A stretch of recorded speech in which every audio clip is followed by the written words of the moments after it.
Welcome, everybody. Welcome to another wonderful episode of the Allen Alford Sports Talk Show.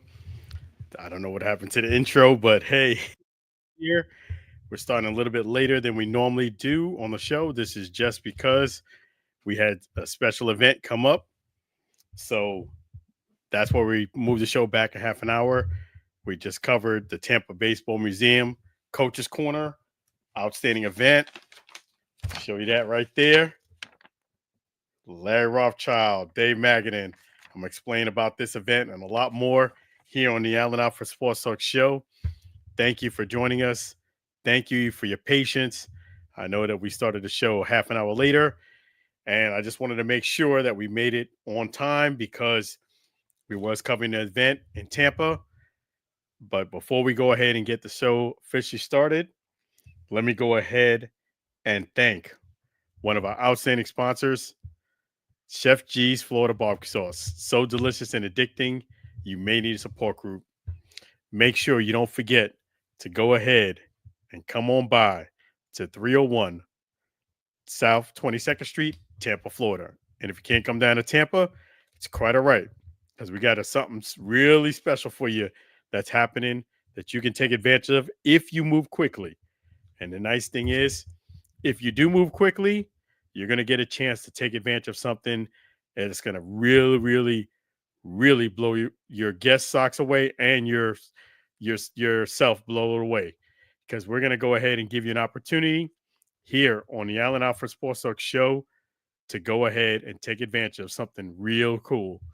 If you hit in at flbbqsauce.com, type in that code July 4th, 25th, July 4th, 25th, you can get 25% off your order if you go ahead and place that order right away.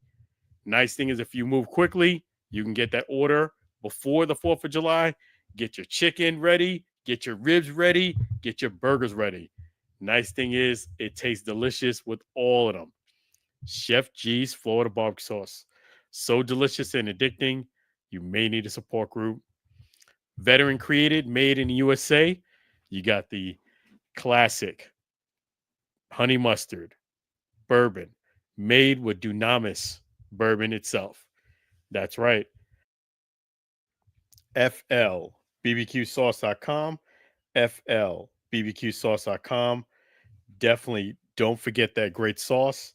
It's going to be something that's really going to blow your socks away. And the nice thing is, this is something you're going to be able to take advantage of right there. There you go, right there. And I apologize, we don't have the music that we normally do. Let me just take a look here. But we're going to go ahead and get that taken care of for you. I don't know what happened to the sounds. Give me 1 second here.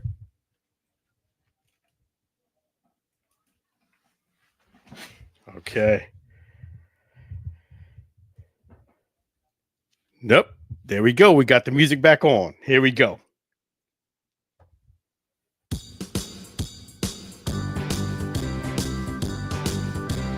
Comes in four varieties: Chef G's Florida barbecue sauce, a natural flavor. Chef G's Florida barbecue sauce, Florida Gold honey mustard on burgers and ribs. Tasty fusion on pork and sausage. Classic taste for chicken steak tips. A hot heat wave on meatballs and ham. It's a cookout treat. Chef G's Florida barbecue sauce. Serve on fish and vegetables. Chef G's Florida barbecue sauce. Chef G's Florida barbecue sauce. Chef G's Florida barbecue sauce.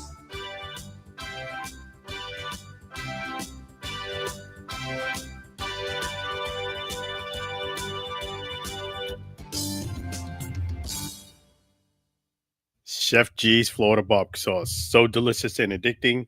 You may need a support group. Make sure you don't forget to go ahead and visit Chef G's right there. I'm going to give you that code right there, July 4th, 25, July 4th, 25.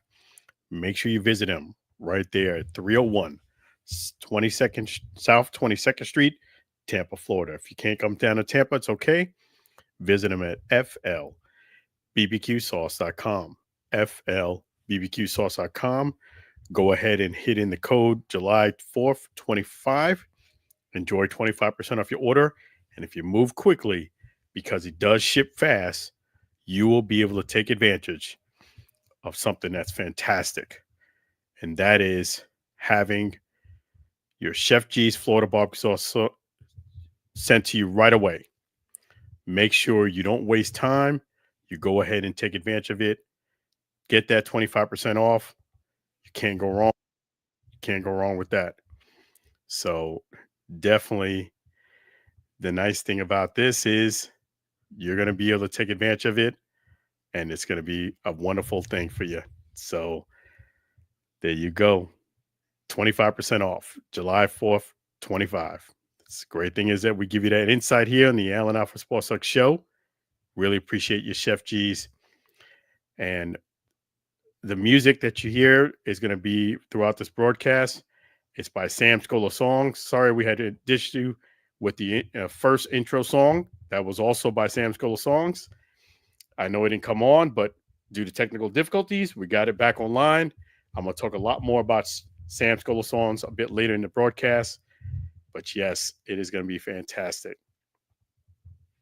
So yes, the reason why we moved the show back, just in case you're joining us now, is we were at the Tampa Baseball Museum covering an outstanding event, Coach's Corner, Q&A, autographs and questions and answers with Dave Rothschild, Deveroy's #1 first manager. If you remember, I did interview him about a month and a half ago.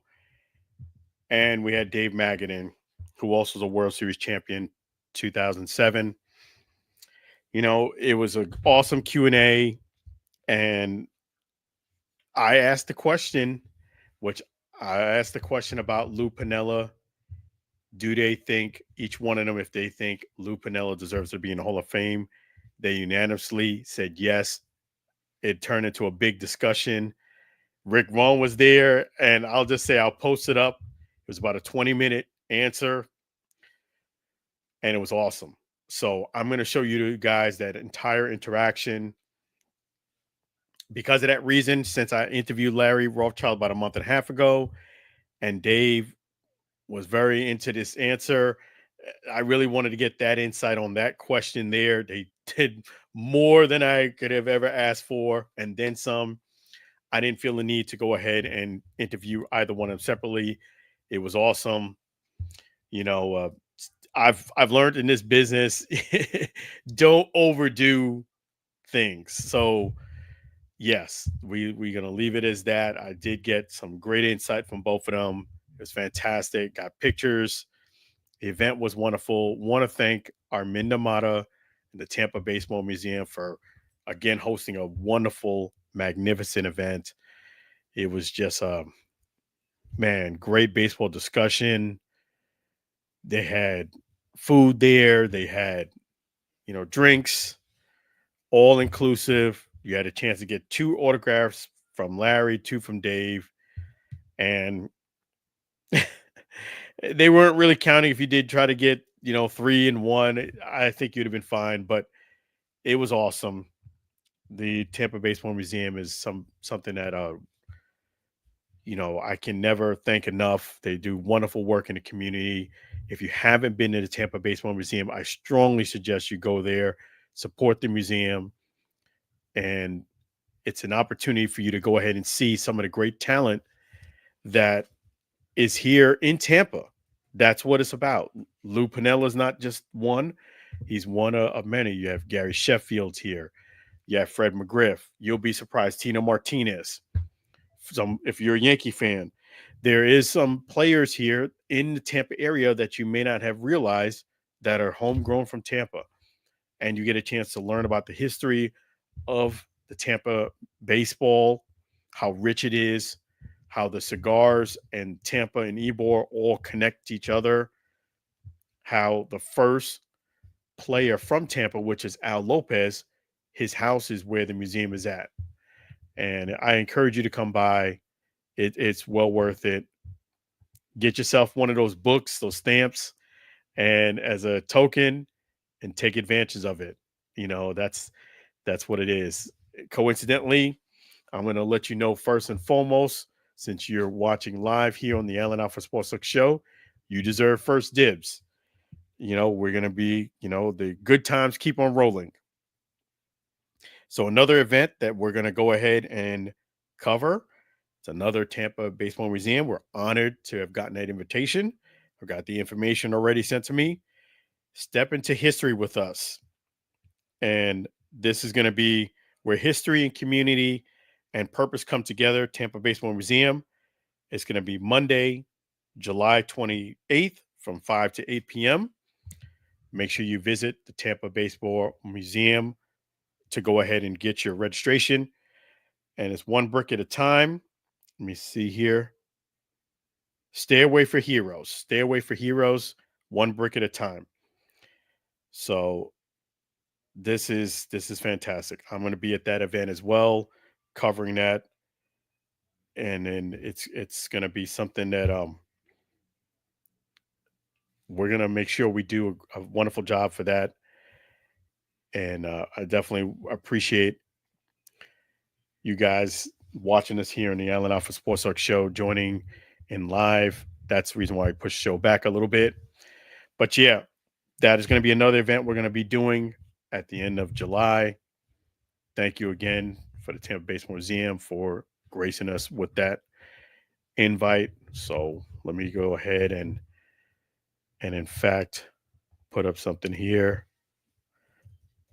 Definitely. And you guys are awesome, man. Being patient and coming on, with the show. The show will go back to to 9:30 next week.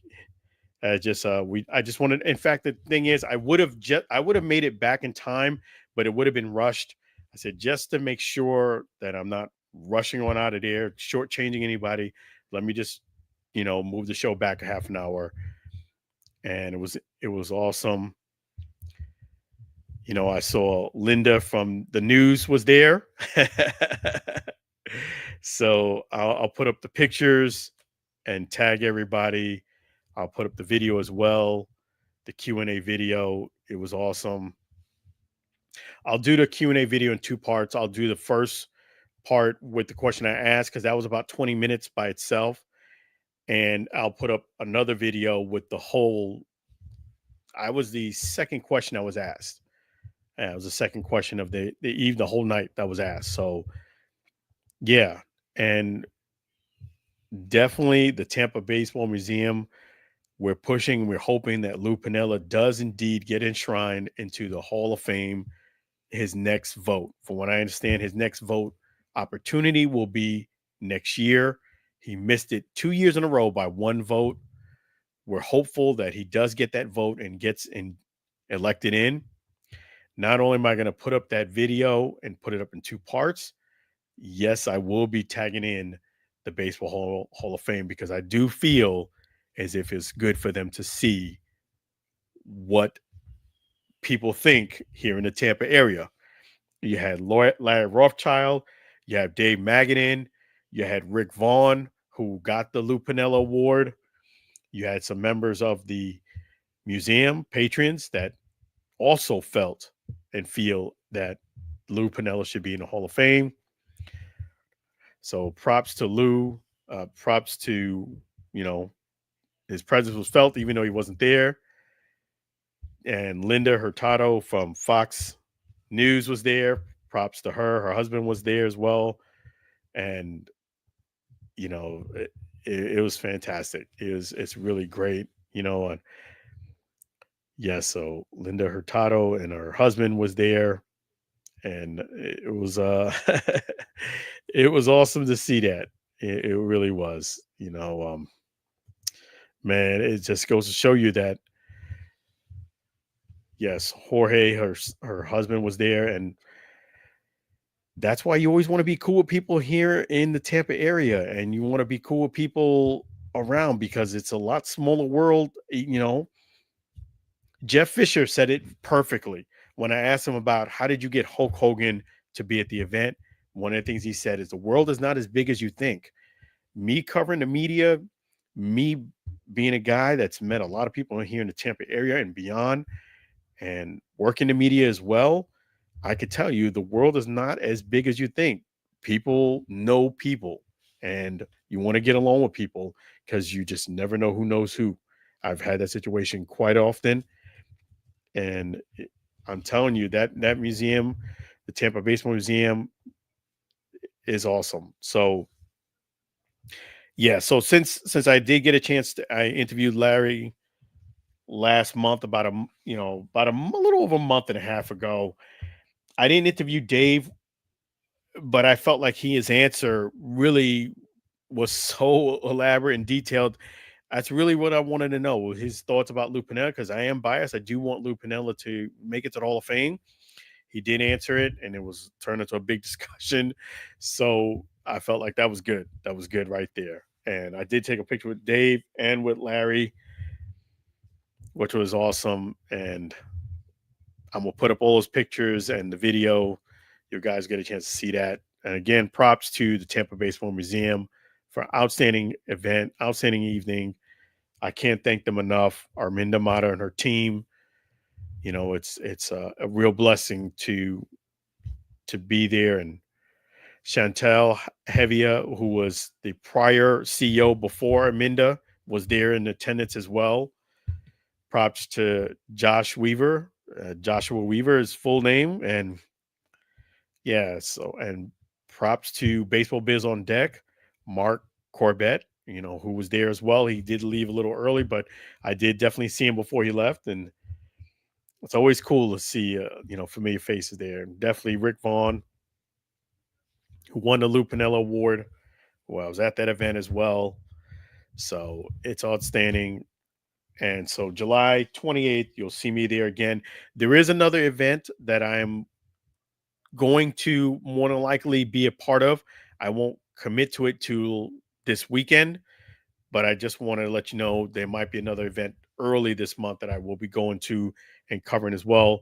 But you'll definitely know that by Monday the latest. All things are pointing positively.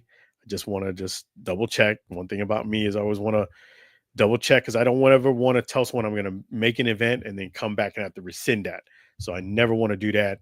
I always just double and triple check. But for what I see, it should be no issues at all. You guys will definitely know by Monday. So yes, and let me go ahead and answer some of the questions here. So let me just go ahead and do that. Props again to Larry Rothschild and Dave Magadan. Appreciate them coming through and supporting the museum. So the question is, Ketel Marte, the heckler situation. If you guys haven't seen that, that was a situation where a fan went ahead and said some really derogatory comments about his late mother, who unfortunately has who passed in a car accident. And they say there's no crying in baseball, but it really affected, and it definitely had a toll on Cattell, and he started crying. There's always exceptions to every rule. They say no crying, there's no crying in baseball, but to me, that's hitting way below the belt. You got to understand, from a person like me who's foster parent and adoptive parent, who's done a lot of trauma counseling as far as what you have to do in order for me to even be licensed. You know, certain things are very tough for people to get over, first and foremost. When you have a parent that passes, even if it's a peaceful death, or even if it's old age, if you had a really strong relationship with them passing and leaving you, That in itself is a traumatic experience. And then on top of that, you have a situation where unfortunately his mother passed due to a car accident. And sudden deaths are usually the worst. They are the worst because it's just so unexpected. Typically, you're getting that dreaded phone call we all never want to take, or you're getting somebody knock on your door giving you bad news. Either one is just devastating. And to have that brought up in a baseball game, in a public forum like that, is just unacceptable. You're paying for a ticket, but what I feel is this: you have to be respectful for to not just to yourself, but to other people. There's been time where I've been to games where no one maybe went to this extreme and they talked about someone's unfortunate passing of their mother, but they were being annoying to me trying to enjoy the game because they were going overboard with the heckling, just being in the area. Even even recently, I went to a Rays game. I went to the Rays game, and yes, someone had what they call "quote unquote" liquid courage. They was drinking a little too much. But what happened was I was in the nice outfield seats actually, and right here in front of me, right here literally was the outfield wall. And I never sat out there, but it was fantastic seats. The only downfall was this was a 4 o'clock game, and the sun was starting to beat on you. There was only two negatives I would say with that seat. Number one, when you're sitting in the pavilion, right where the first row is, you can see everything awesome. Even though you're in the outfield, you're right by the wall. It is a fantastic seat. I'm glad I got it. It is wonderful because you don't have a screen in front of you. And when the pitchers warm up, you can get great pictures. With me having a very nice camera, I was able to take great pictures with Longo because I didn't have a screen in front of me. And you could take beautiful pictures out there, no doubt about it, especially if you know what you're doing. And it's the first time I've sat in the first row in the outfield, and you get a seat too. It wasn't a standing where I was at on the left field side. Yes, the left field side is standing room. The right field is you have actually a seat, and then you're sitting before the people with the patio. So I sat out there, and they check tickets to make sure that you're sitting in the right place. They check my ticket, no problem at all. But throughout the game, people, kids specifically, they'll get up real right up to you and they'll try to get a ball or they'll, say something to the outfielder because the outfielder is not too far from you. I mean, he could clearly hear you. For example, the outfielder, his name slipped my mind for a quick moment. He gave one of the adults a baseball during the inning. He said, "Hey, can I have a baseball? Can I have a baseball?" And he gave it to him. And he didn't even say it loud. He goes, props for that baseball." And he, gave him one of those, so they could clearly hear you because you're within 15 feet, 15, 20 feet away. And remember, you're right over the wall. So it's not like they can't hear you. And when the kids came over, it was like, okay, no problem, but later in the game, sixth, seventh inning, there was two guys who came right up to the right of me who didn't have tickets to the right of me because no one did have a ticket to the right of me. And you could tell they were drinking, but they came there with the intention of heckling the outfielder.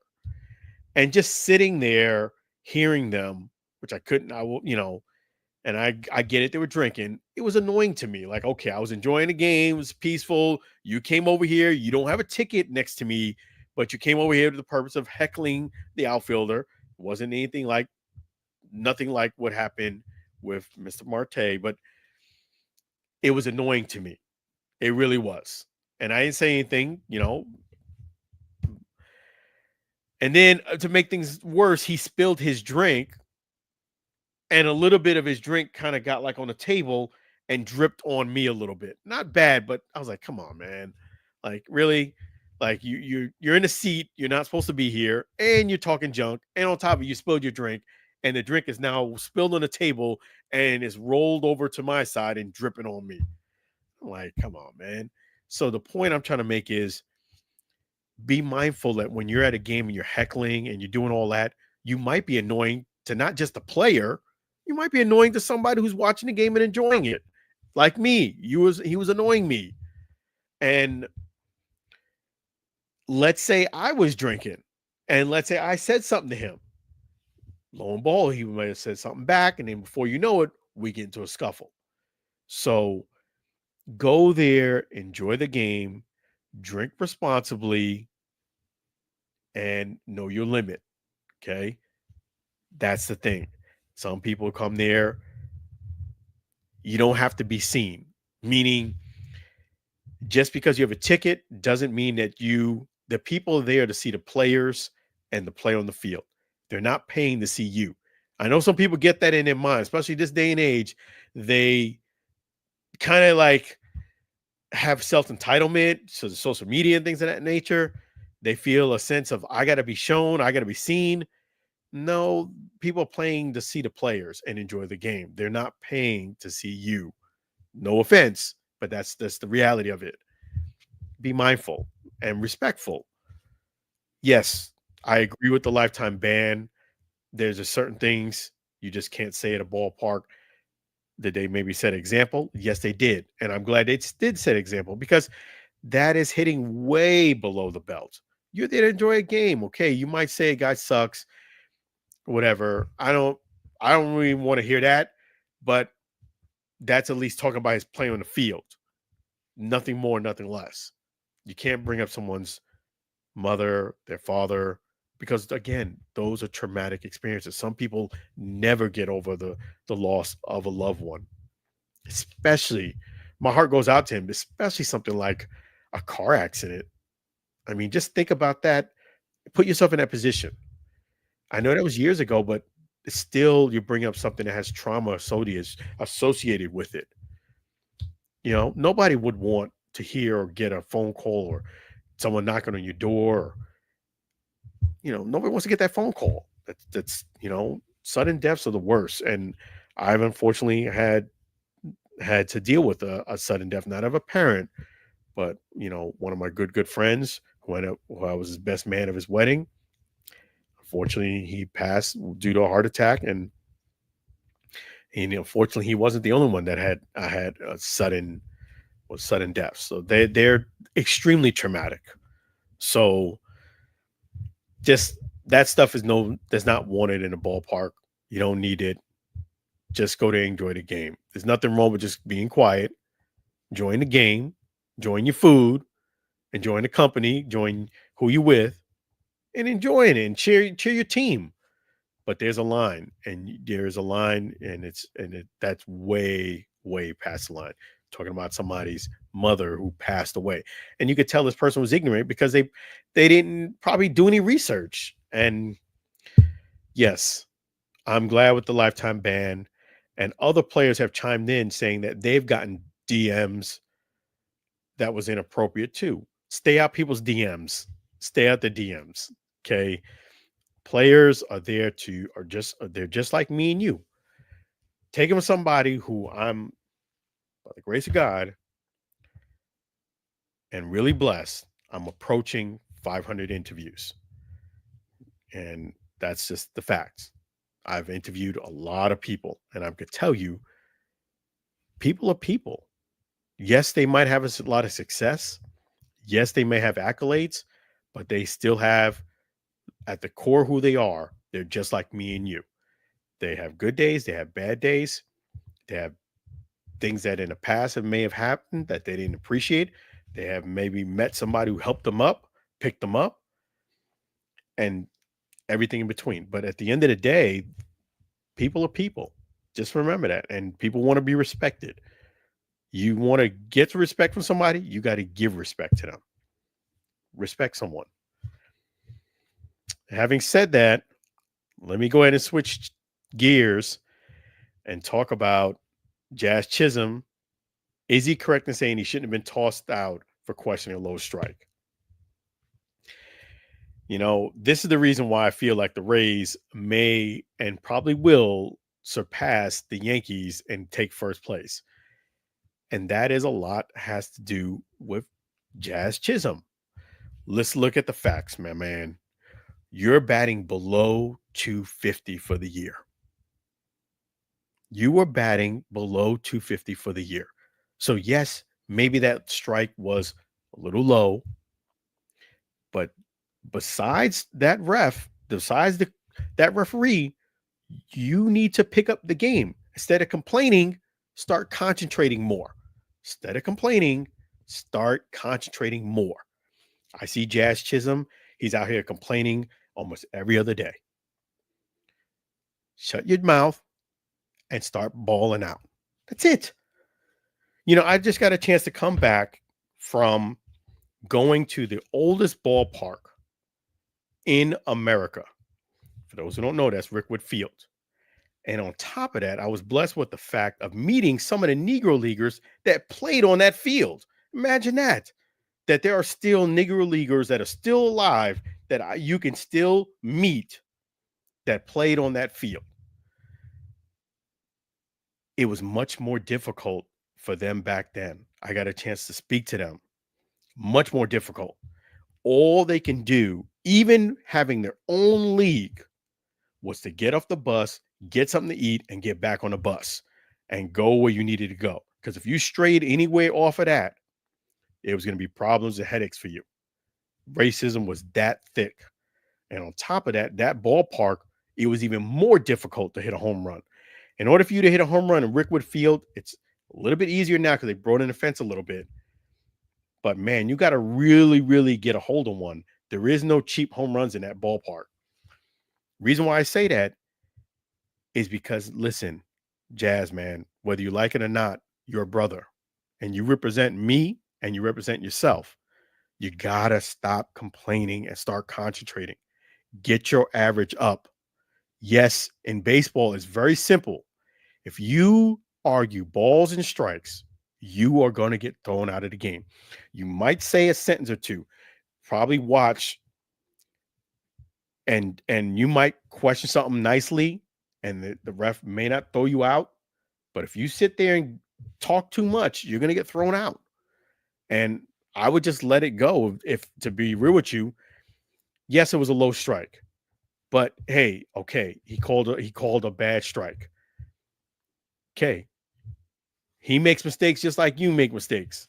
And not only that, this is becoming a repetitive thing where it's always something. And usually when there's always something with somebody, they become the common denominator. Jazz Chisholm needs to stop complaining and start concentrating. Because all this jaw jacking and complaining, the Rays are right on your heels. So yes, Jazz Chisholm deserved to get thrown out. And the sense of entitlement to me is starting to get ridiculous. If you're arguing balls and strikes, you expect the ref not to throw you out? Come on now. The umpire not to throw you out? He's going to throw you out. That's just baseball 101. You're arguing balls and strikes. And yeah, there are some times where I'm watching them like, yeah, that was a bit low, man. Or that was a little high strike. And you can even see the box. It's not in the box. Balls getting thrown real quick and fast. And even it happened to me when playing baseball. Guy called a low strike on me. I even said, is that a strike? And he called it a strike. So you just got to get ready for the next pitch, is what it is.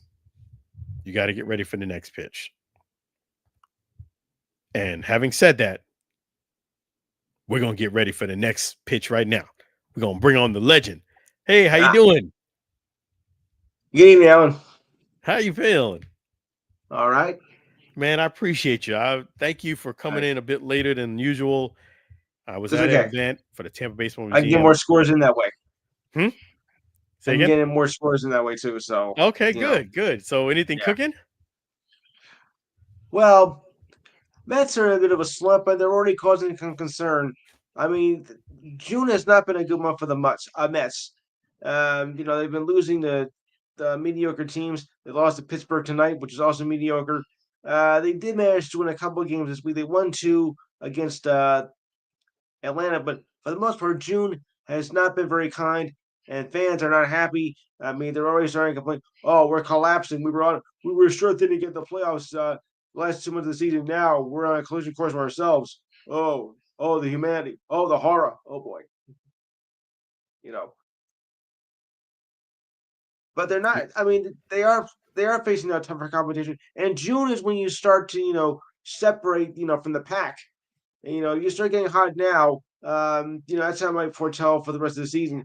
If you start falling apart now, uh, it's a little bit hard to come back from. No, you're right. Around this time, teams start making moves, and Now, if you're the Rockies, props. you're already gone. Forget it. If you're the Yeah, Rockies, you're done. yes, you're right about You that. were done. You were done the last game of spring training, so that's it. Yep. And props to the Rays. They came out of nowhere, and Yeah, now they're right there clicking at the Yankees' heels.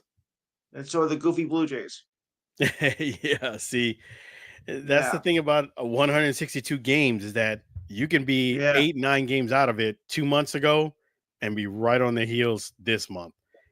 You got to keep going out yeah. there and When just, when you're 8-9, when you're eight back, like in the last in the first 3 weeks of the year, all right, it's not time to panic, really. I mean, a lot of people already panic, like, well, we're 8 games out, even though we still have 130 to go, but we're not coming back with this. No, that is not panic mode time. Now, maybe a little bit, now that you're, almost halfway through the season. In fact, by this week, in terms of actual games played, you will be at the halfway point of the season. I always think, oh, it's not All Star break yet. No, no, no, no. No, I go into my actual games played. Forget what the All Star break says. Okay. So right now, most teams are either at or approaching 81 games.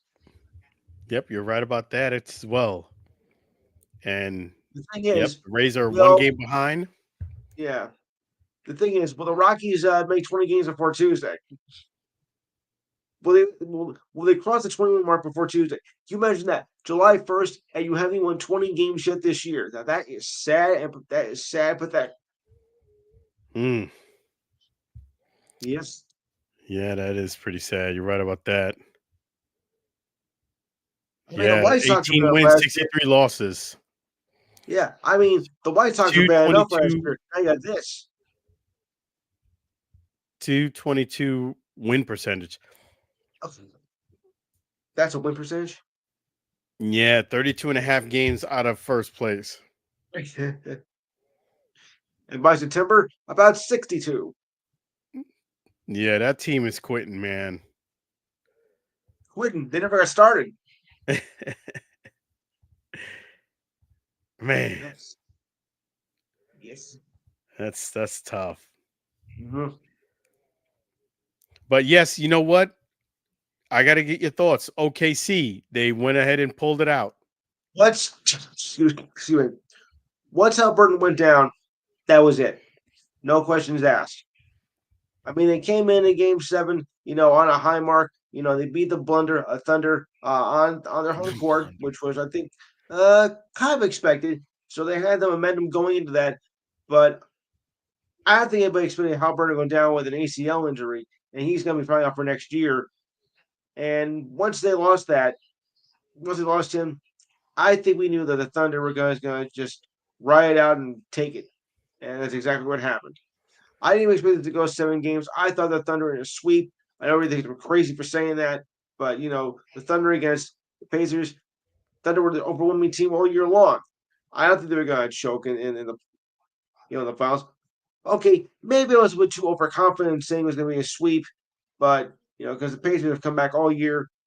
But when you lose your star player, that's a pretty big loss. And I don't think Siakam could do it, could carry the team all by himself. No. Yeah, I got to give the Pacers a lot of credit. They made it a Yeah, series. You got to give them a they world of did. credit. They showed me they were a lot tougher than I thought. I Yeah, still feel as if OKC was the better team, but absolutely. Pacers, they showed me that they are a team that loves to come back from behind.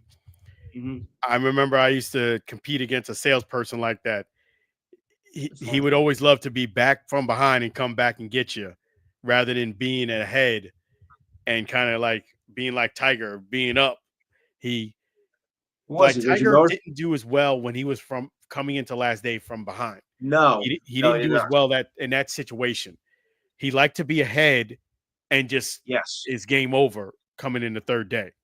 But if he was from behind and he had to kind of win from behind to win the last day, statistically Mhm. speaking, he didn't do as well in that situation. I If knew you're people two that or was kind three, of like Pacers.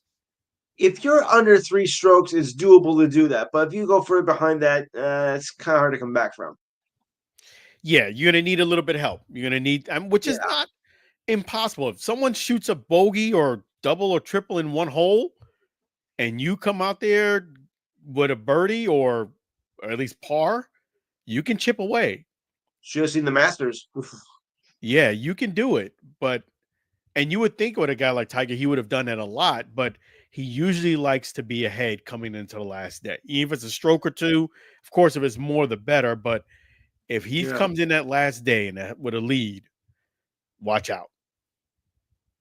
yeah. But I the mean, Pacers, McIlroy I was got to give him close to the credit. Masters. I got to give him credit. And Yeah, with Halliburton going down, I still didn't think it was over yet I still think I OKC did. was going to win, but I didn't think it was over, meaning like OKC needed to keep playing hard to win because the Pacers were very resilient. Well, They like didn't I give up. said, you can't become too complacent, especially in that type of situation. I mean, Yeah. this is sudden death right here. Seventh game, no tomorrow for the loser. So you couldn't be too complacent, even though with the big lead. Yeah. And I think the biggest props that the Pacers get from me was the fact that they stole game one. Them winning game one, I knew the series was going to go at least 6 games Yeah, because they stole game one. And they sure did. I can't, and I'm not going to do like some people and say, well, okay, see, you only won because Halliburton got hurt. No, that didn't help No, the Pacers. That definitely didn't help them. But I'm not going to take away the fact that they won a championship because of that. right Injuries are part of the now. game. It was a non-contact Mhm. injury. It is what it is.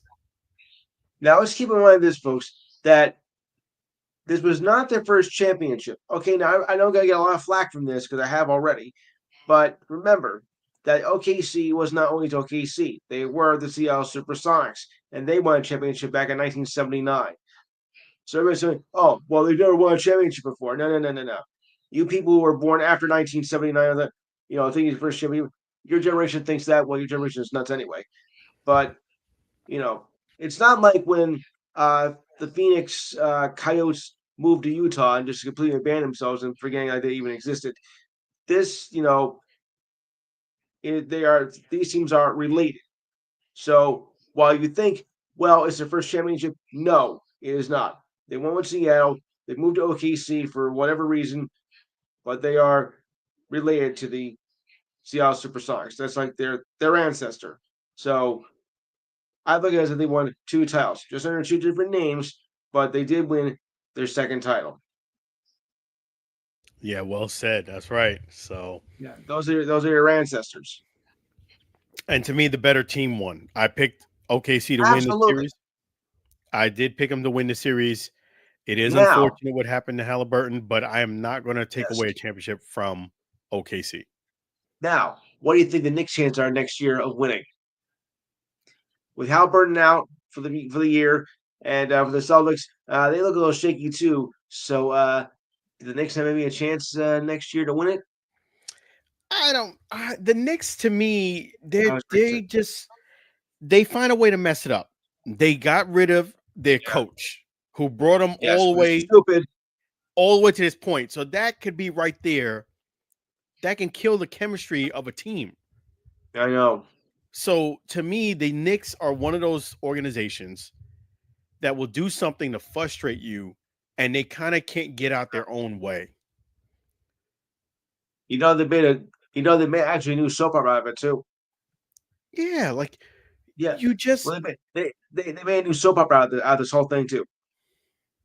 yeah, like okay. They call it they have a name for it. They call it the Young and the Coachless. You just got Yuck.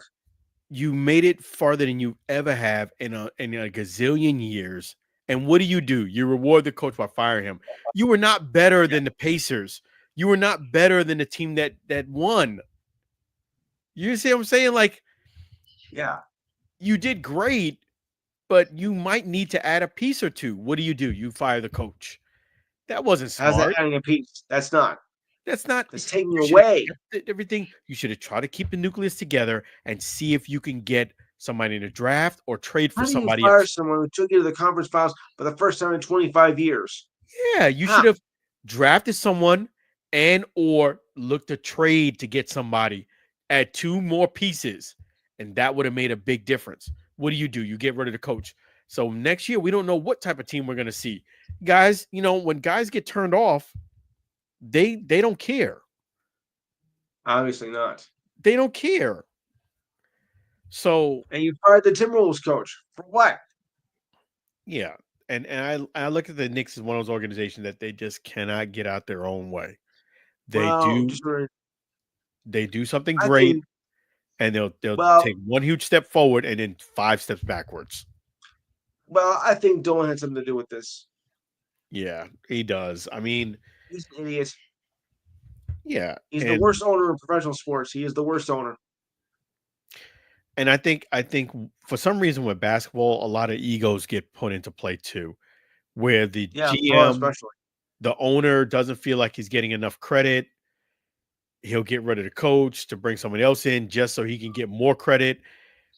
You know what? You either want to win or you don't. That's it. Yeah. And I know one guy who's always winning, and that's Lou. So What what do do you, you got I mean, cooking what's for supposed to do? You play to win the game, right? tomorrow? You play to win the game. That's right. Yeah. And on another sad note, well, it's bad enough that TNT is losing the NBA. Well, they're losing the good back to NBC at least. But now NBA TV is going to be gone October 1st. Am I surprised by that? No. Saddened, yes, but surprised, no. I mean, we knew it was going to happen once they lost NBA. The whole thing was just going to go flat down. But that's kind of sad to see that go to NBA TV disappearing on October 1st. That's corporate America for you. That's the thing. Yeah. That's that I've seen it so many Well, at times. least I got Prime, but I do have Prime, so I won't listen too much. Yeah. And you know what? Props to NBA today and props to that group of guys, man, because to Yeah. have a show, you have number one, great chemistry amongst four guys that are just any one of them could be, it could go sideways, when it comes to Yeah. egos and popularity. Fortunately, Guys, I've come to my seen show. yeah. So just to keep them together as long as they have and have such a successful run, you got to give them Yeah. props. Unfortunately, when Yeah. it comes to show business, nothing is forever. So No. I'm surprised I've lasted this long myself. yeah. Yes. So speaking seven of that, years what do as you got host. cooking for tomorrow? 7 years of host of this show alone. 9 years overall nationally, and 12 years overall when I first started. Which also is a reminder that tomorrow is my 12th anniversary since I first Wow. started. Yes, it is. Congratulations. Yep. Started, humble locally with with Eric, who's sadly no longer with us, but in here he's still with us. Oh wow. So 12 years since I started, and tomorrow will be the anniversary show. Got a big one planned. We're gonna wrap up Game 7 of the NBA. We're gonna cover the NBA draft. Yeah, we'll do some NHL draft, but I don't think I'm gonna be able to cover the whole thing in one show. I mean, when you look at this, because the NBA draft is only 2 rounds, the NHL draft is about what 750 or something like that. No, it's up there. So it'll be completely impossible to do the whole draft in one show with the NHL. I'm sorry. We'll also have a look at the SB Award nominations. That's like sports versions of the Academy Awards. For those of you who don't know, I don't know if anybody really cares, but I'm going to do it anyway. Next, also have, of course, our regular features. Oh, also cover the Gold Cup because now the U.S. is in the quarterfinals. So that'll give it for Sunday's match. So we're going to cover that. MLB, of course, WNBA. Caitlin's in a lot of trouble. She's got her second injury already. And I don't know you, but I'm not happy about this at all. At all. NFL moves because there's a lot of them. And of course, our regular features with the ridiculous end of the week, sports trivia, this day in history. Oh, and don't forget that it's also that time of the month where we do the best and worst highlights. And this month is the best and worst of June. And I've got a few. I'm sure others have their own picks, but I've got a few of my own. And oh Yes. yeah, we're also gonna cover the end of the College World Series as well. I forgot about that because that ended on Sunday afternoon. The funny thing is, I was thinking it was gonna be on Sunday night, and I was gonna get ready to, follow it and whatnot. But I found the game was in the afternoon, and a 2-game sweep, so there was no third game. How do you like that? So Yes. for those who are interested and are available, we're on 4 to 6 p.m. tomorrow afternoon. Number is 512-543-4662. Don't forget we're on Facebook Live. And to like and share the Facebook page. I'm sure you can find it. So hopefully I'll catch you guys tomorrow for the anniversary show. There you go. 12th anniversary. Make sure you guys check out Lou. Give him a call there. 512 Yes. 543 4662. 512 543 4662. Tomorrow between 4 and 6 p.m. Eastern Standard Time Zone. Check out also the YouTube Enhanced Sports Show and Facebook page too. Yeah, well, Facebook Live. So Facebook Live. There you go. and if I can do anything worse, I can do something worse. I can do a chorus of the Flintstones Happy Anniversary. Oh, happy anniversary. Happy anniversary. For those of you under 35 don't know what I'm talking about, too bad. Oh, Easy. definitely happy anniversary to I had to do that once. I had to do it once. Lou. But definitely keep up the great work. Thanks. You're welcome. Always a pleasure. Thank you so much, Lou. Thank you. You're welcome. Take care. So that's 512 543 4662. 512 543 4662. Between 4 and 6 p.m. Eastern Standard Time Zone tomorrow. Facebook Live and also YouTube Live. Check them out. Thank you so much, Lou. Really appreciate you joining us here. Yeah, that's awesome. And what I'm going to do is switch gears here. Let me just make sure we don't miss any questions here. Okay, yes. So we're going to talk about Jamarr Chase. Let me, in fact, bring this up here, in fact, for you guys. And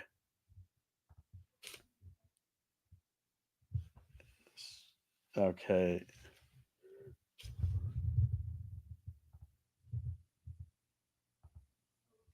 All right, let's see here.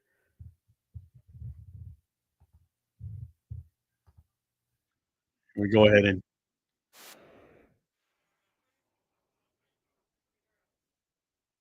You signed it for the girls? Get off that door, man. Please. What's up, love? How you doing? Come on, Jamarr, man, please. What's up, love? How you doing? For the girls. For the girls. You signed it for the girls? Please. What's up, love? How you doing? Come on, Jamarr, man, please. What's up, love? How you doing? For the girls. For the girls.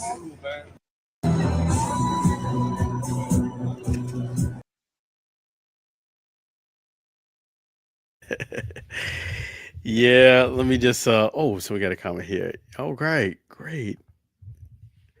Props to Yusuf. Yes, I gotta respond to his question. I'm gonna get to that in just a moment there.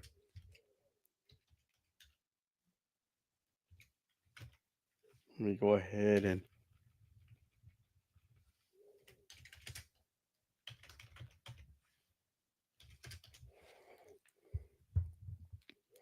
yes, and the question was I heard rumor Tom Brady may try to get a UFL team in Tampa. I did hear that too. I did hear that as well. And I haven't gotten confirmation on that. That's the only thing I'm waiting for. And I did see that where they did They went ahead and trademarked the Tampa Bay Bandits. That was cool. I definitely do think this would be, if it is true, that it would be a great thing for the league. I really do believe that. I feel like I don't know where Dwayne the Rock Johnson stands on the league. After showing up for the opening day, and this is coincidental. I was there opening day for the UFL. It was technically the first year of the UFL when they merged. 2023, The Rock, Dwayne Johnson was heavily involved. He showed up quite a bit. Now they merged 2024, the UFL. He showed up for opening day. I was there. But since that day, since the UFL merged, he's been in Ghostville, literally. Not only that, he hasn't shown up to the last two championship games. He hasn't shown up. He was going to show up to one of the games early this year, but he mentioned he had a flight issue, which, definitely I'm not going to tell someone or hope that someone takes a flight that question mark. I would never say that. Nothing is worth you getting on a flight and that may cost your life. And we've seen that with some celebrities who have taken flights and athletes where they didn't get to their destination safely. They may have reprioritized what the importance is, but he hasn't shown up. And I was surprised and shocked that they did not have, personally, I said it on the last show. I was shocked they did not have a VIP guest at the championship game. They did have somebody who was an NFL Hall of Famer, but there's 300 and plus Hall of Famers, NFL Hall of Famers. He unfortunately is one of those NFL players, Hall of Famers, that most people didn't know who he was. He wasn't like a Kurt Warner, Tom Brady. I was surprised. So I definitely do think the league needs a jump start. They need a jump start. They need a spark.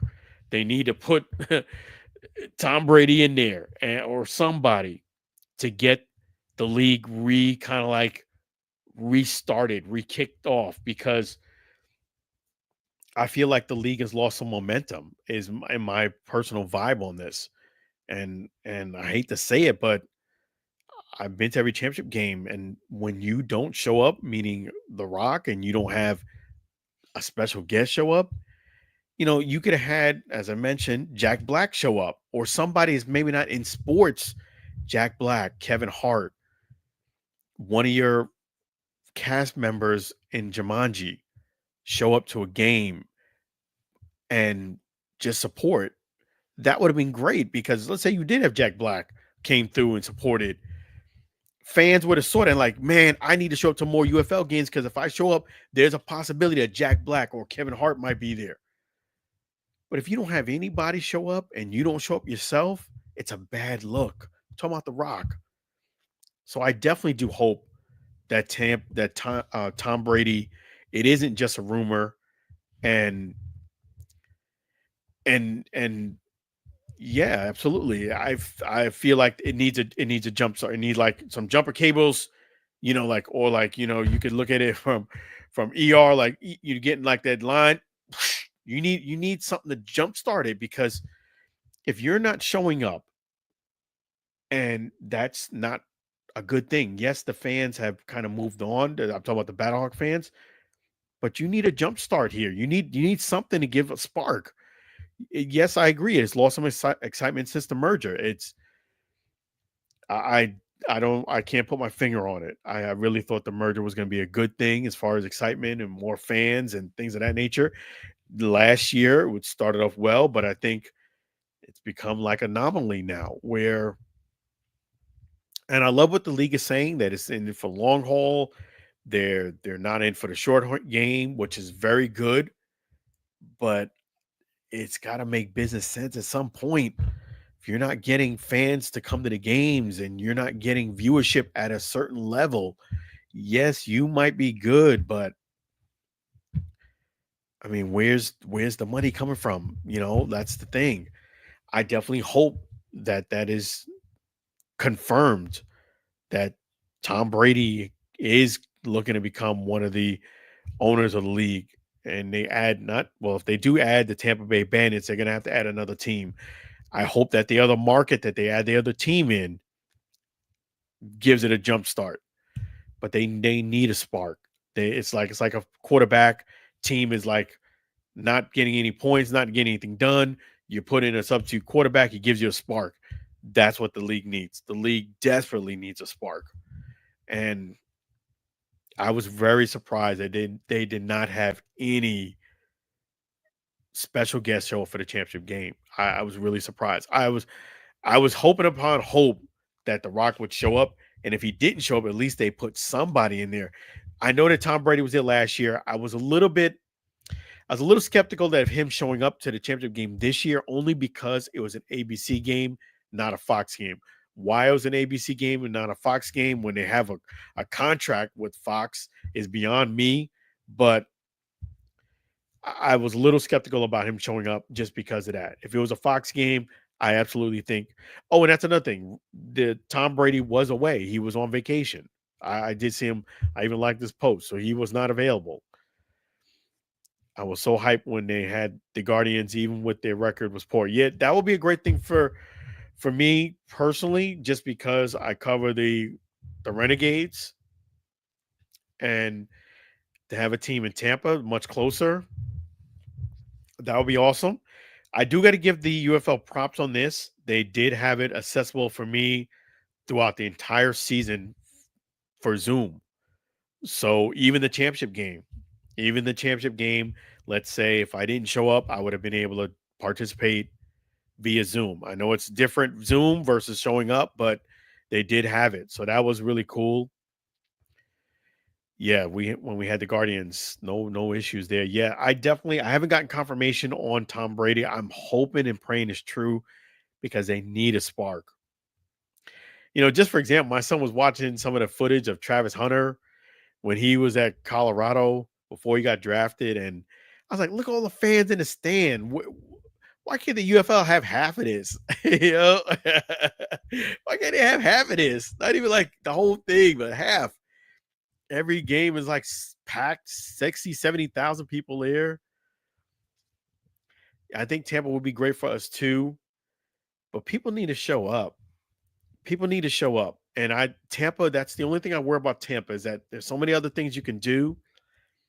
Even with the Rays knocking on the door and being first place, yes, it looks good when you have about 10,000 people at the game because the stadium it only holds about 11,000 people, where most games are either close to capacity and sold out or right at capacity sold out. I just think that even more people need to be showing up. That's just I'm happy at the same token with the spark and everything, but I just like guys, man, you gotta show up. You gotta show up because I'll say it like this, and I'm glad that I'm saying it now. That regardless of what happens, whether the UFL makes it or not, I would not feel bad personally because I feel like I've done everything I can to promote and do everything I can to get the word out about the league. If people don't see the value in this, I don't know what else to say. Definitely, I see the value in the UFL. You have guys who are doing things in the community, they're playing football, they're going after their dream. They have an opportunity to showcase their talent to maybe make it to the NFL. That same football player, if he's without a job, you never know what can happen. I mean, it doesn't take a genius to figure out if guys have too much free time on their hand and they're not doing something productive, that statistically speaking leads to problems. Men with too much time on their hand, not any ambition to do something or not working at something, too much time on their hand usually leads to bad things. So if you are in the city where UFL team is at, you should do your best to support the league because you have greatness in right there inside you. I will get season tickets for the Bandits if it happens, just like I did for Gardens. Awesome. See, that's what we need. We need people who are just like Yusuf, man, going out there supporting the league. And that's a great point that Yusuf said. With me, I covered the Guardians. I'm sorry, I covered the Guardians. I'll even bring that up. I covered the Guardians. The team is no longer here. I now cover the Renegades, and the Renegades did not make the playoff the last 2 seasons. But guess what? I still showed up at the championship game. This year, I didn't need to physically actually be at the championship game. They had the Zoom available, but I still showed up at the championship game because there's more I can do to promote the league by physically being there. By physically being there, I was able to give you definitely a different perspective from the press conference. Me physically being there. Not only that, I got a chance to talk to 101 Darryl Johnston, the Moose. I got a chance to interview, you know, Darryl Whalen, Doug Whalen for player development. He even explained the importance of the league. So I got some behind the scenes content. So yes, it's cool to be in a press conference Zoom. It definitely it's wonderful, but physically being there and being on the field, you get another dynamic, and it gives you it's a better way I can support the league is by physically showing up. And that's what you guys need to do. Support the league. Support. Even if your team doesn't make it to the championship game, you should watch the game. And if you're in the area, go ahead and show up to the game. Tickets are very reasonably priced. Show up to the game. You know, support. That's a form of support. Them seeing a crowd of people, let's say you and your friend, and let's say 200 or 300 extra people go, or 500 extra people go, just your presence being there, it visually helps out the league. Like the DC Defenders, they had some people show up, but you can see even me taking pictures, I was trying to mask some of the empty seats. You had a big group of DC Defenders, but after 3 or 4 or 5 rows, you didn't have anybody behind them. So I was like, it's kind of hard for me to take a picture unless I zoomed into a few people for me to kind of give a more of a pan out shot. Yeah, just keep supporting the league. The UFL is definitely something that is well needed. People love football. And I do think a couple things, though. I definitely do think they need to change the venue next year. Look, I get it. You want the Battlehawks to make it to the championship game, and if not make it, and if not win it all, at least make it the championship game for obvious reasons. For those obvious reasons, it's a sold out or close to sold out stadium. I get it. However, the UFL is making it way too obvious to me, extremely obvious, that you want the Battlehawks to make it to at least the championship game, if not win it. It's still competition, and competition still has to be kept pure. If they're not good enough to make it and to the championship game, they're not good enough to make it to the championship game. You can't do everything you can to push them in there. I get it. You want the Battlehawks to make it, but for me, yes, I agree. I've went to the championship game the last 3 seasons, XFL 2024 and 2025. The last two were at St. Louis. And yes, it is time to change the venue. Okay. When I left the championship game this last time, some sketchy dude wanted to buy my wagon.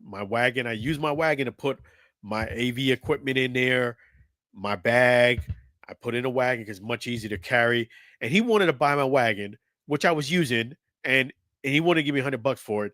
If I would have sold it to him for $100, it wouldn't have benefited me because I needed it right then and there, number one. And number two, the wagon cost about $100. So I would have had to rebuy it anyway for $100. So it really wouldn't have benefited me except if I needed $100 right then and there. And I kept it moving, and it was kind of sketchy, a little sketchy. I'll just put it like that. So I'm just putting it like this. I'm going to put it out there that I just feel as if the game is there again next year. I'm not too confident about the way St. Louis is, something I'm not so confident. Like I went there twice and everything went great. No harm, no foul, but St. Louis has a bad rep. Okay. It's time to change the venue. It's time to change the venue. Okay. I get it why you wanted St. Louis, but it's time. They had two shots at it. They didn't get the job done. It is time to change the venue. I don't know where it's going to be. It might actually be further away from me. They were talking about Michigan, maybe in the dome, which is technically a further away from me, but you got to change the venue. And I know that it might be further from me, more inconvenient. I get it. But yes, you got to change the venue because it's starting to get a little dry. I mean, you had the same venue twice. You didn't have any special guests this time. It was a bit dry. I mean, and not only that, you didn't even have, which has surprised me too. You didn't even have a special guest to sing the national anthem. One of the black mods, and no diss on the black mods. They did a fantastic job. But usually you have a special guest to sing the national anthem. The guy from the black mod sang the national anthem, which I'm not hating on them. They're cool. It's just I just think the league needs to be cognizant of these things. They need to move to a city that's easy to travel to and a location where people more interested to visit. Yeah, St. Louis, and there are some great things to see in St. Louis. The first time I went there last year, which went to my advantage this year because it was in the same place, was last year when I went to St. Louis. I did all my sightseeing. I did, let's see, I did a lot actually. I walked downtown. They have, they have the arch. Definitely recommend you go see that. Not just looking at it from afar, but actually there's a museum in there. If you get to it, I went through that. That was really cool. I did the arch last year. I did I did eat on the strip there. So I did a lot of things last year as far as sightseeing. This year was more all business because I didn't have as much free time when I got there. I went ahead and basically did the championship functions and that was it. Last year I got there a few days early and did more sightseeing. But having said that, I think it's time to change the venue. I'm okay with it being in DC next year. I am too. I am too. I'm more than okay, and I've been to DC myself personally quite a bit. But the thing about DC, there's always something you can do. There's usually a new museum or museum you've been to, and you want to go to more, maybe spend more time in it. They do change exhibits, and the only risk about DC is that it's outdoor stadium. You do run the risk of rain. It did rain too. That's another thing. It did. The dome did help out in this regard. During the media day, it rained. The championship game, did it rain that day? I think it rained early in the day, but definitely well before the game. But that's one advantage you do have with having it in a dome is that you don't have to worry about the elements. So that's why they were throwing out Michigan. But they got to change the venue. I don't know where it's going to be at. And again, it might be even further and more inconvenient for me. But still, I think you need to change, turn the page. It's getting dry now. You can't have the St. Louis as the designated home field championship game. That becomes boring. And that's the thing. Again, I did sightseeing last year. I didn't need to do it this year. I did the arch. What else? I went to, they had a car show there. I went to that last year. I did quite a few things last year, actually.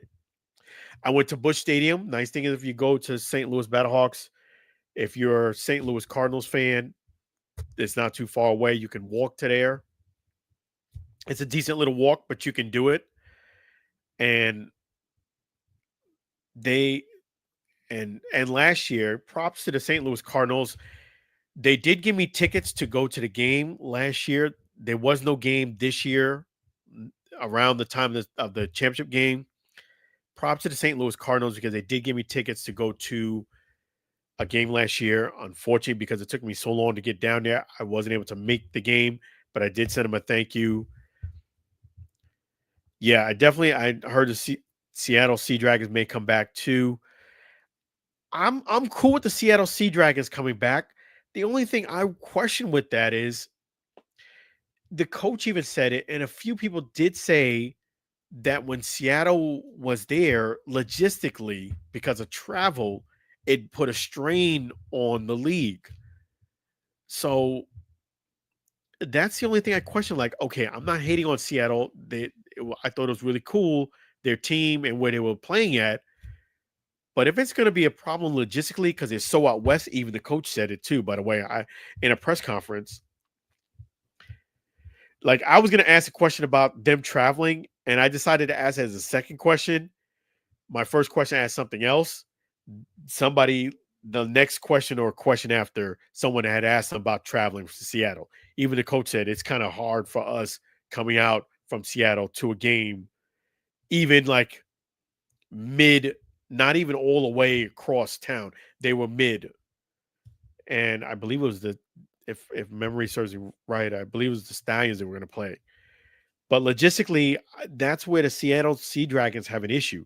What I think they need to do is get Tom Brady, and I think they need to get another market, do a lot of research, find a place where you can have the team, where you can get maybe not Seattle or maybe not St. Louis, but something between the DC Defenders and St. Louis, at least that, where you find a pocket where people are willing to go ahead and support the league and show up and show out in between the Battlehawks and the DC Defenders type of talents.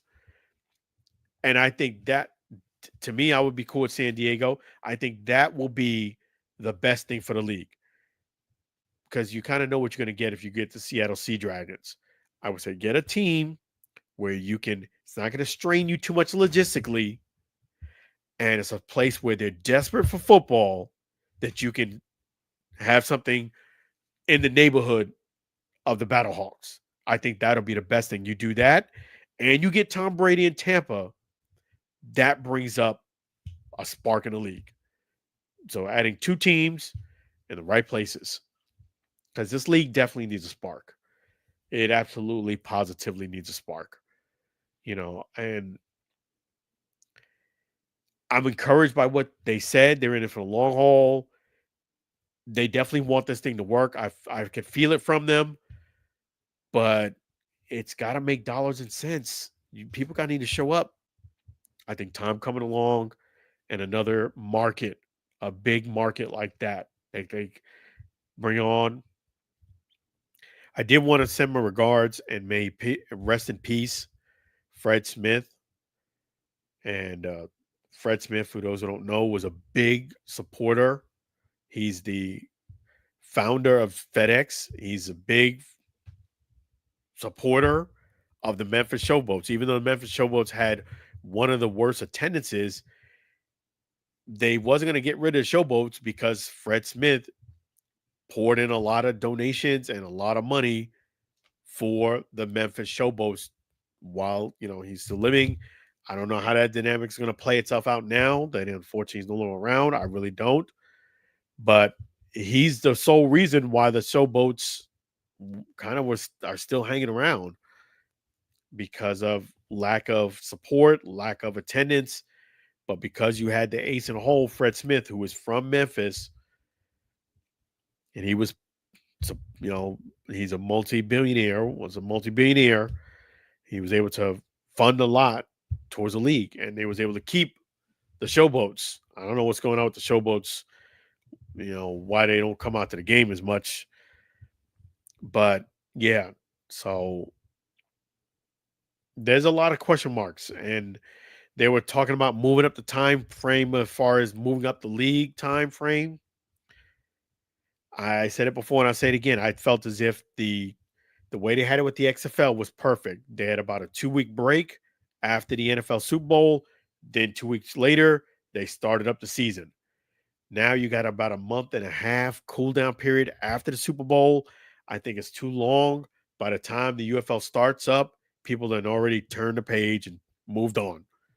And then not only that, You're in the hunt of competing with other things that are in there, like their prime season. You're competing against, you know, and you're competing against college basketball. You're competing against baseball starting up. You got so much competition that's all at once. Yeah, I totally agree. They do need to move it closer to the Super Bowl. I think where they had the XFL 2 weeks later, the season starts. I think that's much, much better. You get to get some of that momentum. Not only that, you get about a month and a half jump start on the other leagues that are coming up later versus you starting up while they're in the hunt of things. It puts you behind the eight ball from a competitive standpoint. Then 2, 3 weeks, 4 weeks into it, 5 weeks into it, almost half your season, that's when they cool down.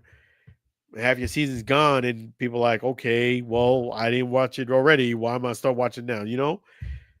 They got to use everything to their advantage to make this thing work. I'm talking about the UFL. They have to keep working it, pushing it, doing market research. And I do believe at some point the league has to be more than just a social media type league. You're going to have to sometimes put some type of print media out there, or guys showing up in their, you know, showing up in their city. You're going to have to start doing something of that nature, because a lot of people even did say that during the Battlehawks, when they, this championship game, they really had nothing on the outside, nothing really, you know, posted up that they was having a championship game except for social media. I think at some point you're going to have to look into advertising outside of social media creatively without wasting money, of course. But yeah, I definitely hope and pray for the league's survival.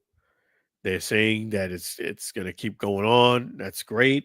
I love what they're saying, but I guess it's a faith walk, because what I'm seeing and what they're saying are two different things. What I'm seeing is not as much fan support, not as much viewership, and I'm not a negative person, but that's what I'm seeing. And what they're saying is overall they're doing really well. So I'll take the word for it. I feel as if definitely the league needs a jump start. Whether it's Tom Brady and adding another team, they need something. Team in Louisiana, not necessarily in New Orleans, would be good. Yeah, I would suggest, that's where you're gonna have to the league is gonna have to be creative and do a little bit of market research as to where can we have a team where they really love football. They're desperate for to come out to a game, and they actually will show up. Not talk about it, but they actually will support by buying tickets. Where can I do something that's like a St. Louis in that ballpark? Where can I go that I can count on St. Louis Battlehawks, the DC Defenders doing pretty good, and a couple other teams doing pretty good. But my two big spots is the St. Louis and the other place. They need to find the other place. That's what the league needs to do. If it's Tampa, I know that it's great if they add Tom Brady, but they're going to have to add another team too. So they need to focus on where you're going to add that other team. And if they add a team because of business reasons, meaning they decide to open one up in another city instead of St. Louis due to business, I would understand it and respect it, because I get it. They can't open up another league and it ends up another team and it ends up being another Memphis situation. Again, may he rest in peace, Fred Smith, because what I've been hearing is if it wasn't for Fred Smith's contributions, they may they may have thought about turning the page on the Memphis Showboats on the real, because the attendance has been that poor. But because Fred Smith generous contributions, that offset the lack of attendance. So I'm hoping that Tom Brady, I didn't get confirmation on it, is true. I really do because it's league definitely, and I think there is some validity to it because of the fact that they got the Tampa Bay Bandits trademark, number one. And number two, Tom likes to make these investments. And he loves being it. Let me just keep it real with you. Tom loves that social media. He loves being a spotlight. I could see that. So him getting a team, he definitely would be in the spotlight. So I definitely do think if I was a betting man, there is some validity to it. I also hear the Pittsburgh Maulers may come back. Also, yes, that's awesome. I definitely do think they need to hit a grand slam in the location with support. You don't need another Memphis Showboats, another Orlando Guardians where you add another team, few people show up, just draining your resources and not adding anything positive to the pot. They need to get a team that's going to really show up and show out. An area wherever it's at and just do some market research. Where would a football team be most beneficial at for the UFL? And if they do that, I think they're on their way. But adding two teams, I think, is something they need to do. And I think The Rock needs to he has to make a decision. Do you want to be part of this league or not? Because it is showing to fans, people in the media, it is clearly being shown to me that The Rock has other priorities. Let me just put it to you like that. I mean, he's definitely don't miss the beat of advertising Trey Mana. He don't miss a day from that on his social media. He don't miss talking about Papa Tui. He don't miss that as well. And those are, for those who don't know, those are men's hygiene products you can get at Walmart or Target. It was in Target first. I was walking through Target, no joke, and wasn't even looking at it. I mean, wasn't even expecting it. Turned to the left, and I see a big Dwayne Johnson on the aisle, the end cap. Had Papa Tui, all his men's hair, men's care, and it had Dwayne Johnson. It had a signature. If that's his actual signature, he's got a very nice autograph. And or if it's a simulation of his autograph, it was a very nice autograph. But yeah, that was in Target, and that was a few months back. And then lo and behold, now it's in Walmart. So I don't miss. And, and then he got the movie coming out as well. So I don't. Those three things he don't miss on advertising. Trey Mana, Papa Tui, and the new movie he got coming out. So yeah, the smashing machine. He don't miss talking about the smash machine, Trey Mana, and also Papa Tui. He won't miss a day on that, but he definitely will forget about the UFL. One of the things, just FYI, that he should have probably done was put up a post congratulating the coach for the DC Defenders, congratulating Jordan Tiamo, and putting up a nice post like that. That's what you do if you care about the league. At least put up a post congratulating the DC Defenders, the coach, as well as the quarterback. And props to Coach Shannon Harris for the DC Defenders on not only the win, but he did go ahead and share. I put up the pictures today of the DC Defenders. He went ahead and shared it. So, you know, that's what The Rock should have done. Like, if you care about the league, you could have done that. Put up a post, say, congratulations, coach. Congratulations, Jordan. Congratulations, DC Defenders. They took the Tampa Bay Bandits from us and moved them to the Memphis after the USFL comeback last year. Yeah. And if it wasn't for the contributions, may he rest in peace to Fred Smith, the founder of FedEx, who unfortunately passed away. I heard that from strong sources, they were going to say goodbye to the Memphis Showboats. And unfortunately, yeah, that's just, when you have a situation where you're not getting support, You got no choice but to move on in business because everything costs. Everything costs. So we will see what happens with the Memphis Showboats. And, congratulations again to the DC Defenders, Jordan Tiamo, as well as Coach Harris. Yeah, and definitely they need to get a spark. Oh, and I did want to say for those who are interested in playing for the UFL, make sure you go to theufl.com, and check the showcases. They even have the showcase for specialists. Register today and come there prepared to play. Come there ready to grind it out. Don't come there with a bad attitude.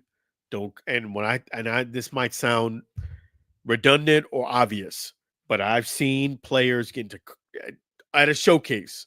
I've seen a player sit there arguing with the guys who were running the showcase, who was a coach, and come there, bring your energy drinks, bring a Snickers with you, bring 2 pairs of cleats because the field does change when you get there early. It has that, or since it's so early that they start, has that dew on the field, that slippery type dew. Later in the day, when the sun comes out, you might want to change the cleats and make sure you have very good footing because also what I've seen at a UFL combine showcase was somebody tore their ACL doing the jump, doing the not vertical jump, doing to see how far you can jump. I forget what it's called. The long jump. And unfortunately, it turned catastrophic. I caught the whole thing on video. So how I caught the whole thing on video is doing what I told you. I told somebody there who was at security at not the last event I went to at Rickwood Field. The best thing to do when you are doing video is to keep the camera rolling. Keep the camera rolling. I had the tripod set up in a great spot. I had it on record. I had it in a great position. It was sitting right there, locked in onto that same frame. Person did a long jump, and unfortunately, they had to have EMS get carted them off because they tore their ACL. So make sure you have 2 or 3 pairs of good quality cleats with you, and make sure you stretch because, as I mentioned, I've seen some things there. Do you know why Reggie Barlow left the DC Defenders for Tennessee State? He helped build that team. That is a great question. And unfortunately, it might happen again with Shannon Harris. What it is money and opportunity. When you get a coaching job for Tennessee State or another coaching position in college, especially a head coaching position, you're going to get paid a lot more than they would at the UFL. The UFL, you might get 55, 60-ish K. You become a head coach at college, right situation, you get a few mil.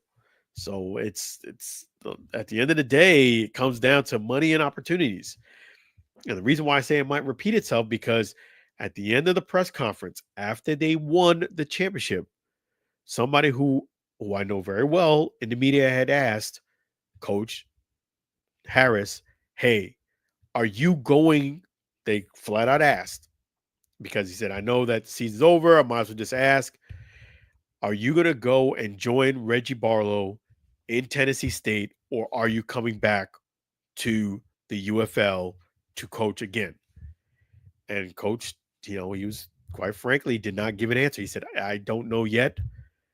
It's still in the works, still in kind of like in negotiation." What I think if Tennessee State, Reggie Barlow is going to offer him a position, assistant coach, I don't know what position it might be. It won't be the head coach, but because Reggie Barlow has it. But if Reggie Barlow does recruit Mr. Harris, which is seem like they're already maybe in the neighborhood of doing it, they're gonna probably pay him a lot more than what the UFL is paying. And that's just how it is.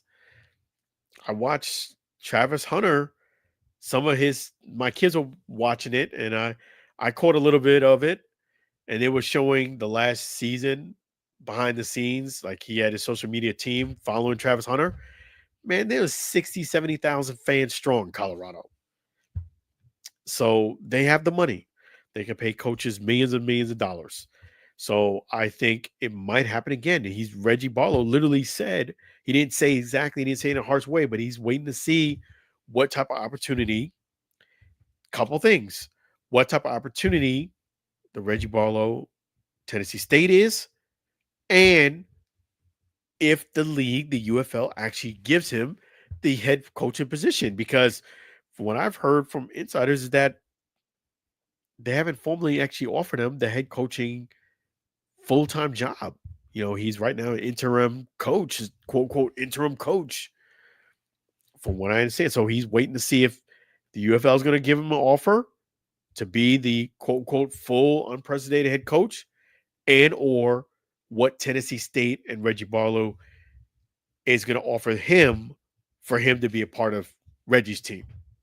So once he gets those dynamics, he's going to make his decision. But it's going to be either him sticking around if the UFL plays games or they don't give him a good offer. But yes, Shannon Harris is no guarantee he's going to be back next year. As much success he had coming in, it comes down to money. I mean, you might make, again, 50, 60, maybe you make 70 as a coach. Maybe you might make a few mil being a coach in the right team in the right situation in college. So I think it's up in the air based on what he said, based on the the UFL can offer versus what a college team could offer. I think I would be, I wouldn't say shocked, but I would be surprised if Coach Harris is back at the UFL next year. Number one, they got to offer him the head coach position formally. And number two, if they're going to offer it to him, they're going to have to give him some good money, because definitely Coach Harris has other options. Obviously, we're going with Reggie Barlow. And that's on the table, meaning that's not hearsay or rumor. He basically did confirm that, yeah, we are talking and working things out, and it's undecided whether he's going to go with Reggie Barlow or the UFL. He's kind of waiting to see what both sides offer. And I think he kind of already knows with Tennessee, but I think once you get to the nitty gritty, he wants to see around the age range where he's at there, and he's comparing the opportunity versus the UFL. And I can't really blame him. It's, that's what the league is for. Which brings me to another point. As much as I like Jordan Tiamu and my guy, who's my guy, Luis Perez, the Spring King, this is nothing personal, but I do believe once you're in the league 2 or 3 years, you have to look at other options with some of the other players coming up, because it's not hating on anyone, but at the same token, when you have the same guys coming back and coming back and coming back, well, guess what? Somebody who maybe had a really small chance of making it have 0% chance of making it if they don't get a position to play at all. If you have the same quarterbacks coming back, same running backs, same linebackers, maybe filling in 10 new positions, 15, but most of the key positions as far as running back, wide receiver, tight end, if those are already being taken by the NFL or off the limits, I think 2 or 3 years, after 2 or 3 years, I think the league should have to give somebody else an opportunity. Because yes, it's great for somebody to come back and help their team win. No hating on that. But I do think by you clogging up the lane, so to speak, you're hindering somebody who might have a small chance if they were highlighted on the field. So I think the league needs to look into that after you've been with the UFL maybe 2 or 3 seasons. After the third season, you may get a chance to play, but it would have to be at a reduced playing, and you may have to put yourself in a position where it's up in the air whether you play or not. So the league needs to determine what is the threshold of guys coming back, because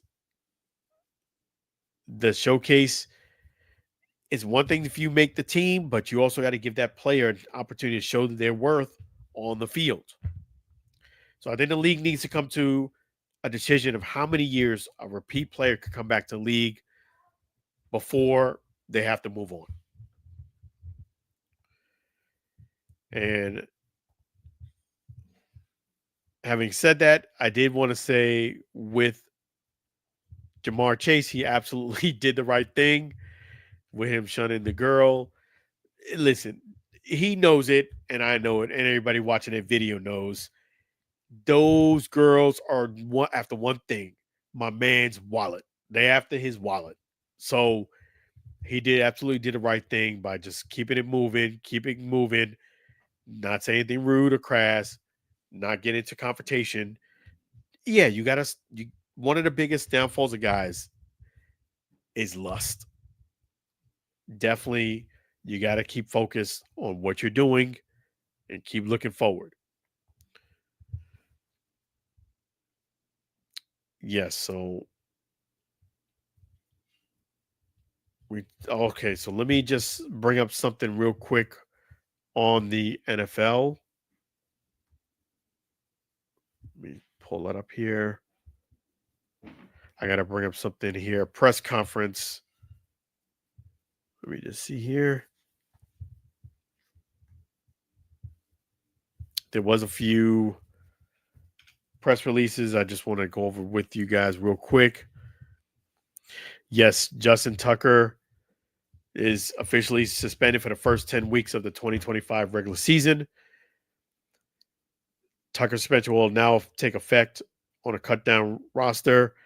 He's suspended without pay for the first 10 weeks of the 2025 season. That's a big penalty right there.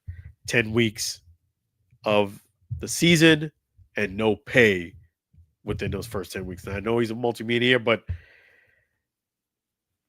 that right there could have been a couple of mil you lost. So, yeah. And also, there was the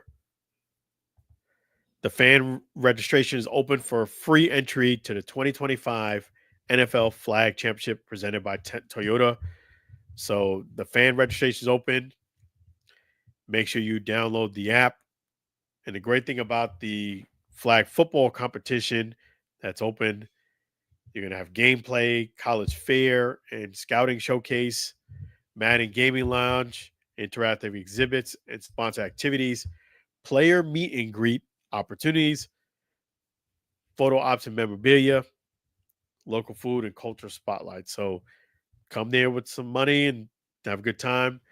Make sure you download the NFL One Pass app because it'll keep you up to date if you're going on all the events for the Flag Football Championship presented by Toyota. And was there any other press releases? Let's take a look here. Okay, yeah, so that's thanks for the NFL for that press release information. But yes, definitely that's really cool. And yeah, we did talk about the OKC. Congratulations to them winning the championship. And the Crawford versus Canelo fight is heating up. Canelo doesn't like to have fighters that move around and doesn't allow him to set his feet and throw like a body shot. And Crawford is not going to stand in a pocket and let you throw body shots. He's very slick. He doesn't run, but he's very slick, very good with his feet. You have to be a very, very skilled boxer to beat him. Having said that, I think Canelo is very, very good. But I just feel as if Crawford is on another level. And he's got that old school feel to him. I do think Crawford is going to be able to hit and not get hit, at least not too often. So I have Crawford winning, but I'll keep you posted if anything change on that. And definitely wanted to give props to this guy right here. The man, the myth, the legend. The legend continues. The man lives on. Sam Scola Songs. Thank you so much, Sam Scola Songs, and his beautiful wife, Mary. Really appreciate them. They're the ones who create all the songs. Sam Scola Songs are available on YouTube and Spotify. Make sure you check them out. And then the nice thing is, if you want to get in contact with Sam, you have an opportunity to do that. But this is for deals and opportunities. No spam, please. His email is singalongwithsam@gmail.com. Singalongwithsam@gmail.com. Thank you, songwriter Sam Scola Songs and his wife Mary. Really appreciate you. That's his poster right there.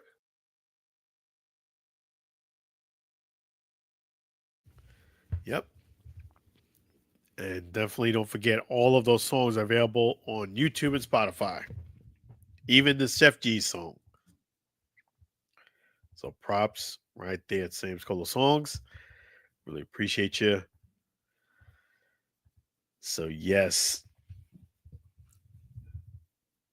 that is going to bring the show to a conclusion. Thank you again, Chef G's Florida barbecue sauce. So delicious and addicting. You may need a support group. Make sure you guys come on down to Chef G's Florida barbecue sauce at 301 South 22nd Street, Tampa, Florida. If you can't come down to Tampa, guess what? Visit them at flbbqsauce.com, flbbqsauce.com, and definitely use this special code July 4th, 25. July 4th, 25, because guess what? You're going to get 25% off. So there you go. Move on this quickly because you'll definitely get your barbecue sauce if you move quickly before the 4th of July. So delicious and addicting. You may need a support group. 301 South 22nd Street, Tampa, Florida. flbbqsauce.com. flbbqsauce.com. So without further ado, going to play the Chef G's Florida barbecue sauce song. Let's go.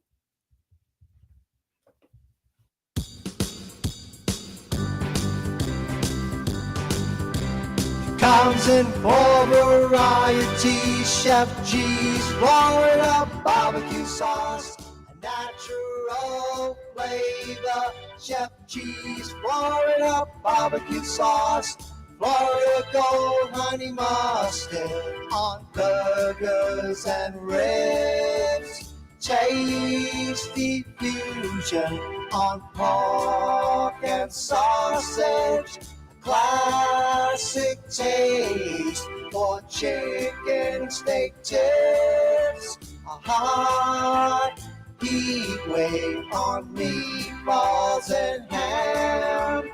It's a cookout treat, Chef G's Florida barbecue sauce. Serve on fish and vegetables, Chef G's Florida barbecue sauce. Chef G's Florida barbecue sauce.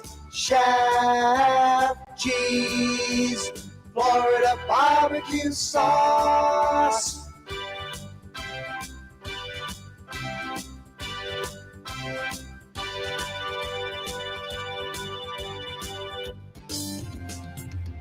Chef G's Florida barbecue sauce. So delicious and addicting. You may need a support group. Definitely don't forget to visit Chef G's right there at 301 South 22nd Street, Tampa, Florida. If you can't come down to Tampa, visit them at flbbqsauce.com, flbbqsauce.com, hitting July 4th, 25, July 4th, 25, and enjoy 25% off. Move and get it quickly so you get it by the 4th. So definitely thank you guys. Really appreciate you. Thank you so much for watching another great episode of the Alford Sports Talk Show. You guys are fantastic. Wonderful. Don't forget to subscribe if you haven't done so already at the YouTube channel, Alan Alford. Facebook is at Alan Alford Sports Talk Show. Instagram, Alan Alford _ and X is Alan Alford. Definitely don't forget the website, AlanAlfordSportsTalkShow.com. AlanAlfordSportsTalkShow.com. So without further ado, really appreciate you guys. Have a great night. Be blessed. Be well. Next Friday, we should be back at the 9:30 scheduled time. We only moved it back a half an hour because of the Tampa Baseball Museum. Props to the Tampa Baseball Museum. Props to Arminda Mata and her team. Props to Larry Rothschild, Dave Magadan, everybody at the Tampa Baseball Museum, Josh Weaver, Baseball Biz on Deck, Mark Corbett, Chantal Hevia, and all you guys. Really appreciate you. Thank you. So without further ado, you guys have a blessed night, blessed weekend. Take care of yourself. Be blessed. Be well. Take care for now.